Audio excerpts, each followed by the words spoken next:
Hi all, അസ്സാം വലൈക്കും. Welcome back to Silna's kitchen.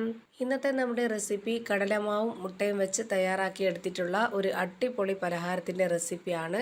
ഇതൊരു അടിപൊളി ടേസ്റ്റി ആയിട്ടുള്ള കിണ്ണത്തപ്പത്തിൻ്റെ റെസിപ്പിയാണ്. എല്ലാവരും പച്ചരി അരച്ചിട്ടും അരിപ്പൊടിയിലൊക്കെയാണ് നമ്മൾ കിണ്ണത്തപ്പം തയ്യാറാക്കിയിട്ടുള്ളത്. ഇപ്പോൾ ഞാനൊന്ന് കടലമാവിൽ തയ്യാറാക്കി നോക്കിയതാണ്. ഭയങ്കര ടേസ്റ്റി ആയിട്ടുണ്ട്. തീർച്ചയായിട്ടും ഇതെല്ലാവർക്കും ഇഷ്ടമാവും. നിങ്ങളും ഇതുപോലെ ഒരു തവണ ഒന്ന് ട്രൈ ചെയ്ത് നോക്കണം. അപ്പോൾ ഈ ഒരു വീഡിയോയിലോട്ട് കിടക്കുന്നതിന് മുമ്പായി സിൽനാസ് കിച്ചൺ ചാനൽ ആദ്യമായിട്ട് കാണുന്നവരാണെങ്കിൽ പ്ലീസ് ഒന്ന് സബ്സ്ക്രൈബ് ചെയ്തേക്കണേ. ഒപ്പം തന്നെ ഈ വീഡിയോസ് നിങ്ങൾക്ക് ഇഷ്ടപ്പെടുകയാണെങ്കിൽ ഒരു ലൈക്ക് ചെയ്യാനും മറക്കരുത്.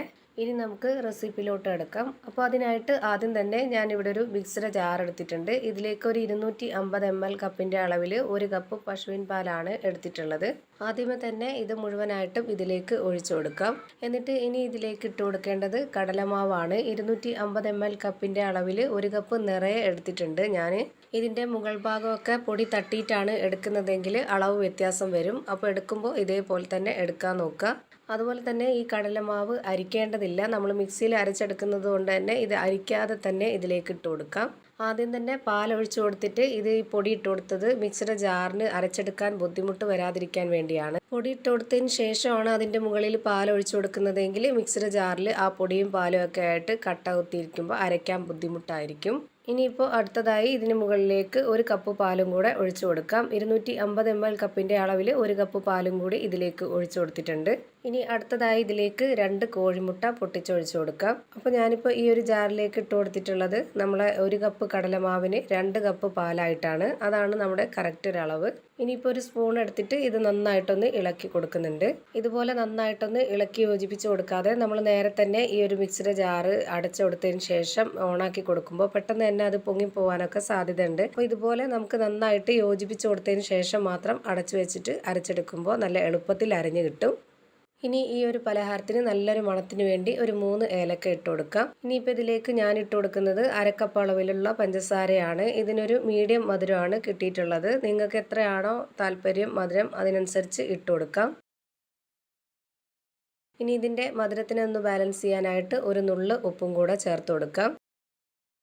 ഇനി ഇത് നല്ല പോലെ ഒന്ന് അരച്ചെടുത്തതിന് ശേഷം ഇതൊന്ന് മാറ്റി വെച്ചേക്കാം. അടുത്തതായി ഞാനിത് സെറ്റാക്കി വേവിച്ചെടുക്കുന്നത് ഇതുപോലെ കേക്കിൻ്റെ മൗൾഡിലാണ്. നമുക്ക് ചോറ് കഴിക്കുന്ന പാത്രത്തിൽ തയ്യാറാക്കിയെടുക്കാം. ഞാനിപ്പോൾ ഇതിലാണ് തയ്യാറാക്കിയെടുക്കുന്നത്. അപ്പോൾ ഇതിലേക്ക് കുറച്ച് നെയ്യ് ഒഴിച്ചു കൊടുത്തതിന് ശേഷം ഇത് മൊത്തത്തിൽ എല്ലാ ഭാഗത്തുമായിട്ടൊന്ന് സ്പ്രെഡ് ചെയ്ത് കൊടുക്കുന്നുണ്ട്. ഈ മൗൾഡിൻ്റെ താഴത്തെ ഭാഗത്ത് നെയ്യൊന്ന് സ്പ്രെഡ് ചെയ്യുന്നതിനോടൊപ്പം തന്നെ ഇതിൻ്റെ മുകൾ ഭാഗത്തും കൂടി ഒന്ന് സ്പ്രെഡ് ചെയ്ത് കൊടുക്കുക. കാരണം ഈ ഒരു മാവ് അഥവാ പൊങ്ങി വരുന്നുണ്ടെങ്കിൽ തന്നെ ആ ഒരു ഭാഗത്തൊന്നും ഒട്ടിപ്പിടിക്കാതിരിക്കാൻ വേണ്ടിയാണ് ഇങ്ങനെ ചെയ്തെടുക്കുന്നത്. ഞാനിപ്പോൾ ഇതിൻ്റെ എല്ലാ ഭാഗത്തും നന്നായിട്ടൊന്ന് സ്പ്രെഡ് ചെയ്ത് കൊടുത്തിട്ടുണ്ട്. ഇനി നമുക്ക് അരച്ചെടുത്തിട്ടുള്ള ആ ഒരു മിക്സ് ഇതിലേക്ക് ഒഴിച്ചു കൊടുക്കാം. മുഴുവനായിട്ടും ഞാനിപ്പോൾ ഇതിലേക്ക് ഒഴിച്ചു കൊടുത്തിട്ടുണ്ട്. നിങ്ങൾക്ക് ഈ ഏലക്കായുടെ ആ ഒരു കുരുവും അതിൻ്റെ തോലൊന്നും വേണ്ട എന്നുണ്ടെങ്കിൽ ഒരു അരിപ്പയിൽ അരിച്ചിട്ട് അത് മാറ്റാവുന്നതാണ്. എന്നിട്ട് ഇതിലേക്ക് ഒഴിച്ചു കൊടുക്കാം. ഞാനിപ്പോൾ അതോടെ തന്നെയാണ് ഇതിലേക്ക് ഒഴിച്ചു കൊടുത്തിട്ടുള്ളത്. ഇനിയിപ്പോൾ ഞാനിത് വേവിക്കാനായിട്ട് ഒരു ഇഡ്ഡലിച്ചെമ്പിൽ വെള്ളം വെച്ചിട്ട് അതിന് മുകളിൽ ഒരു അരിപ്പത്തട്ട് വെച്ചിട്ട് ഇതങ്ങ് ഇറക്കി വെച്ച് കൊടുത്ത് വേവിച്ചെടുക്കുകയാണ് ചെയ്യുന്നത്. ഈ ഒരു കിണ്ണത്തപ്പം വേവിച്ചെടുക്കുമ്പോൾ ഹൈ ഫ്ലെയിമിലിട്ട് വേവിച്ചെടുക്കരുത്. ഒരു മീഡിയം ഫ്ലെയിമിലിട്ട് കൊടുത്തിട്ട് വേണം വേവിച്ചെടുക്കാനായിട്ട്. ഹൈ ഫ്ലെയിമിലിട്ട് കൊടുത്തു കഴിഞ്ഞാൽ ഈ ഒരു വെള്ളം തിളയ്ക്കുമ്പോൾ ഈ മാവും കൂടെ തിളച്ചിട്ട് ആ ഒരു ഷേപ്പ് ഇല്ലാതെയാണ് കിട്ടുന്നത്. അപ്പോൾ അതുകൊണ്ട് നമ്മളൊരു മീഡിയം ഫ്ലെയിമിലാണ് ഇട്ട് വേവിക്കുന്നതെങ്കിൽ ഇതിൻ്റെ മുകൾ ഭാഗമൊക്കെ നല്ലൊരു കറക്റ്റ് ഷേപ്പിലായിട്ട് കിട്ടും. ഒരു 45 മിനിറ്റ് സമയം വേണ്ടി വന്നിട്ടുണ്ട് ഇത് വേവിച്ചെടുക്കാനായിട്ട്. അപ്പോൾ ദാ നമ്മുടെ കടലമാവ് വെച്ച് തയ്യാറാക്കിയ ഒരു അടിപൊളി ടേസ്റ്റിലുള്ള ഒരു പലഹാരമാണ് റെഡിയായി കിട്ടിയിട്ടുള്ളത്. അപ്പോൾ ഇത്രയേ ഉള്ളൂ ഇന്നത്തെ വീഡിയോ ഇഷ്ടമായാൽ ലൈക്ക് ചെയ്യാനും കമൻറ്റ് ചെയ്യാനും ഷെയർ ചെയ്യാനും മറക്കരുത്. പുതിയൊരു വീഡിയോയുമായി വീണ്ടും വരും. Thank you for watching.